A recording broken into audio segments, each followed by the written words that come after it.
Love with God channel daily gospel லூக்கா நற்செய்தியிலிருந்து வாசகம். அதிகாரம் 1, இறைவார்த்தைகள் 39 முதல் 56 வரை. அதன்பின் மரியா புறப்பட்டு யூதேய மலைநாட்டில் உள்ள ஓர் ஊருக்கு விரைந்து சென்றார். அவர் செக்கரியாவின் வீட்டை அடைந்து எலிசபெத்தை வாழ்த்தினார். மரியாவின் வாழ்த்தை எலிசபெத்து கேட்டபொழுது அவர் வயிற்றிலிருந்த குழந்தை மகிழ்ச்சியால் துள்ளிற்று. எலிசபெத்து தூய ஆவியால் முற்றிலும் ஆட்கொள்ளப்பட்டார். அப்போது அவர் உரத்த குரலில், பெண்களுக்குள் நீர் ஆசி பெற்றவர், உம் வயிற்றில் வளரும் குழந்தையும் ஆசி பெற்றதே. என் ஆண்டவரின் தாய் என்னிடம் வர நான் யார்?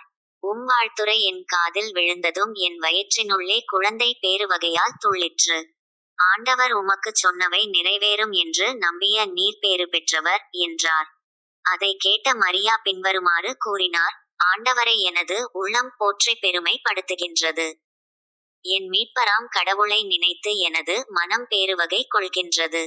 ஏனெனில் அவர் தம் அடிமையின் தாழ்நிலையை கண்ணோக்கினார். இதுமுதல் எல்லா தலைமுறையினரும் என்னை பேறு பெற்றவர் என்பர். ஏனெனில் வல்லவராம் கடவுள் எனக்கு அரும்பெரும் செயல்கள் செய்துள்ளார். தூயவர் என்பதே அவரது பெயர். அவருக்கு அஞ்சி நடப்போருக்கு தலைமுறை தலைமுறையாய் அவர் இரக்கம் காட்டி வருகிறார். அவர் தம் தோள் வலிமையை காட்டியுள்ளார். உள்ளத்தில் செருக்குடன் சிந்திப்போரைச் சிதறடித்து வருகிறார். வலியோரை அரியணையினின்று தூக்கி எறிந்துள்ளார். தாழ்நிலையில் இருப்போரை உயர்த்துகிறார். பசித்தோரை நலன்களால் நிரப்பியுள்ளார். செல்வரை வெறுங்கையராய் அனுப்பிவிடுகிறார்.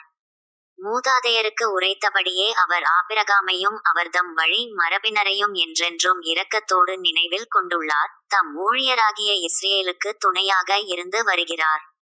மரியா ஏறக்குறைய 3 மாதம் எலிசபெத்தோடு தங்கியிருந்த பின்பு தம் வீடு திரும்பினார்.